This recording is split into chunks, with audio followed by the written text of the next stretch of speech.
Hello friends, welcome to my YouTube channel Bozonics. आज हम बात करेंगे स्मॉल ऑक्सीलेशंस की। इसमें हम देखेंगे जब एक कंजर्वेटिव सिस्टम को हम लेते हैं, कंजर्वेटिव सिस्टम को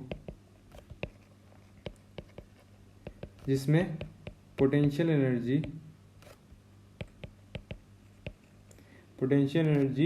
फंक्शन होती है किसकी, पोजीशन की ओनली। तब हम देखेंगे कि हम फ्रीक्वेंसी को, ओमेगा को कैसे कैलकुलेट करते हैं।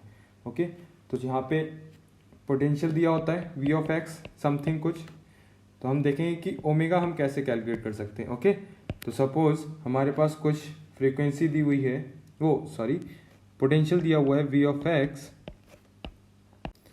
X square plus b upon x square. तो सबसे पहले हमें क्या देखते हैं, फर्स्ट डेरिवेटिव देखते हैं। फर्स्ट डेरिवेटिव ले लेते हैं, क्या आएगा 2ax minus 2bx cube. Okay, equal to 0 रख देते हैं, किस लिए, क्रिटिकल पॉइंट्स निकालने के लिए। तो 2ax equal to 2b upon x cube, cancel out 2ax की पावर 4 इक्वल टू b, तो x इक्वल टू हो जाएगा b upon a to the power 1/4। Okay, ये हमारे पास x की वैल्यू आ गई। अब क्या लेंगे, डबल डेरिवेटिव ले लेते हैं पोटेंशियल का। डबल डेरिवेटिव यहाँ से क्या आएगा 2ax माइनस प्लस हो जाएगा इस बार 3 to the 6 bx की पावर 4।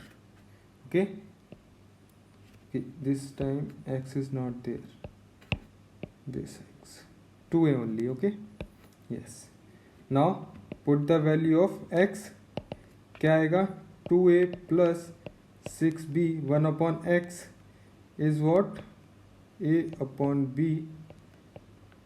4 into 1/4 is 1। तो सॉल्व कर लेते हैं, क्या आता है 2a plus b to b cancel, 6a equal to 8a।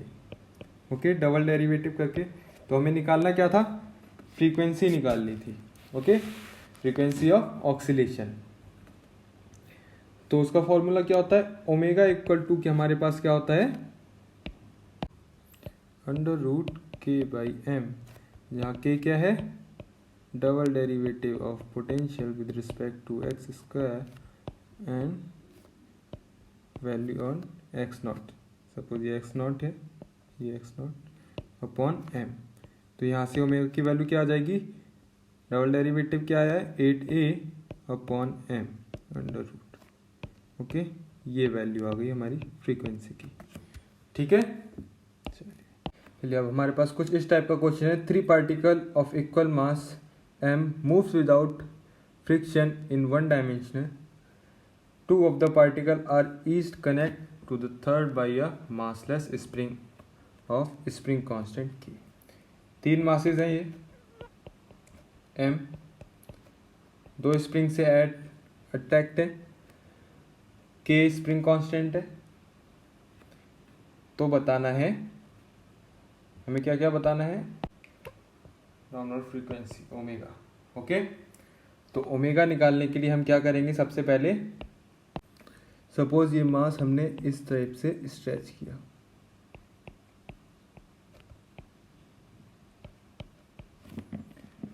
तो उससे पहले इन दोनों का जो स्ट्रेच होगा, सपोज क्या होगा, ये x01 ले लेते हैं, ये m1 m2 ये m3, तो ये x01, this is x1, this is x2, this is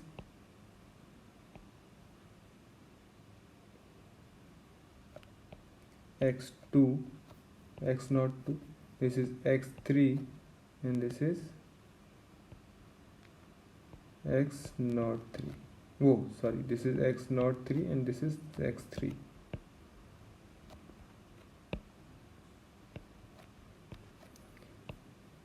तो ये जो हमारा डिस्प्लेसमेंट आया है यहाँ से, ये क्या होगा, x1 minus x0, this is x2 minus x02, this is x3 minus x03। Okay, इतना ही तो डिस्प्लेसमेंट आया। अगर इस डिस्प्लेसमेंट को हम ईटा 1 ईटा 2 ईटा 3 लिख लें, तो हमारा जो काइनेटिक एनर्जी लिखने का तरीका है वो बहुत ही इजी हो जाता है। तो हम कैसे लिखेंगे, होता है हाफ एम वी स्क्वायर और half m x dot square, हमारी ये डिस्प्लेसमेंट है। तो kinetic energy T equal to क्या हो जाएगा, half m, mass is same सबके लिए, तो आप half m eta 1 dot square plus eta 2 dot square plus eta 3 dot square. ठीक है, ये हमारी क्या होगी, काइनेटिक एनर्जी। अब इस काइनेटिक एनर्जी को अगर हमें मैट्रिक्स में लिखना है तो हम कैसे लिखेंगे, T I J equal to double derivative of T with respect to eta equal to क्या आ जाएगा, ईटा 2 से 2 कैंसिल हो जाएगा, तो हमारे पास क्या आएगा, m 0 0 0 m 0 0 0 m। ये हमारे पास काइनेटिक एनर्जी की मैट्रिक्स आ गई। अब पोटेंशियल एनर्जी की मैट्रिक्स निकालने के लिए पोटेंशियल एनर्जी का क्या होता है फॉर्मूला, हाफ के एक्स स्क्वायर होता है स्प्रिंग के लिए, वही पोटेंशियल एनर्जी होती है। तो देखो हाफ के क्या आएगा, यहाँ पे देखो, अब इन दोनों में जो इलॉन्गेशन होगा वो कितना होगा, ईटा 2 माइनस ईटा 1 होगा, वही टोटल एनर्जी स्टोर होगी, और यहाँ से ईटा 3 माइनस ईटा 2 होगा। ओके, तो हमारे पास पोटेंशियल एनर्जी कितना स्टोर होगी, ईटा 2 माइनस ईटा 1 का होल स्क्वायर प्लस हाफ के ईटा 3 माइनस ईटा 2 का होल स्क्वायर। ओके, ये आया, खोल लो इसे, हाफ के eta 2 square plus eta 1 square minus का 2, इसको इस टाइप से लिखेंगे, eta 2 eta 1 minus eta 1 eta 2। Okay, इस टाइप से लिखेंगे इसको। इस आगे हाफ के eta 3 square plus eta 2 square minus eta 3 eta 2 minus eta 2 eta 3, इस टाइप से लिख लिया। अब अगर हम इस पोटेंशियल को मैट्रिक्स के टर्म में लिखें तो कैसे लिखेंगे, इसका भी अगर हम पोटेंशियल का डबल डेरिवेटिव लें ईटा 2 और ईटा 1 के टर्म में, तो जो हमारे पास पोटेंशियल की मैट्रिक्स बनेगी वो क्या बनेगी, वैसे अगर लेमन लैंग्वेज में देखें तो हाफ के साथ जितने भी कॉफिशिएंट हैं उनको हम मैट्रिक्स के टर्म में लिख लेते हैं, लाइक दैट कि 1/2, उसके बाद क्या बचता है, के बचता है। ओके, तो ईटा 2 ईटा 1 का स्क्वायर मतलब कि क्या हुआ, 1 की जगह क्या आ जाएगा, के आ जाएगा। ओके, फिर 1 2 आता है, 1 2 की जगह क्या आएगा, दिस इज 1 2, तो माइनस के आ गया। फिर क्या आता है 1 3 कहीं नहीं है तो 0 आ गया, लाइक दैट। तो अब क्या आएगा, 2 1 है, दिस इज 2 1, तो माइनस के आ गया। फिर 2 2 यहाँ पे है तो के आ गया। 2 3 नहीं, 2 3 ओके, दिस इज 2 3, तो माइनस का के आ गया फिर से। नाउ 3 1 नॉट देयर, तो 0 आ गया। 3 2 minus k, 3 2 this is 3 2 minus k. Now 3 3 this is 3 3, तो this is 3। Okay, and value of this 2 2, so there 2 2 ना, दिस इज 2 2 एंड दिस, तो ये 2 के आ जाएगा। ओके, तो हमारे पास T की मैट्रिक्स आ गई एंड V की मैट्रिक्स आ गई। हमारे पास कैरेक्टरिस्टिक इक्वेशन होती है V minus omega square T equal to 0, जहां पे वैल्यू पुट करके हम ओमेगा की वैल्यूज निकालेंगे। ठीक है, तो चलिए पुट करते हैं। V हमारे पास क्या था, K था, मैट्रिक्स के टर्म में जो था K minus omega square, T की वैल्यू हमने क्या निकाली थी, M।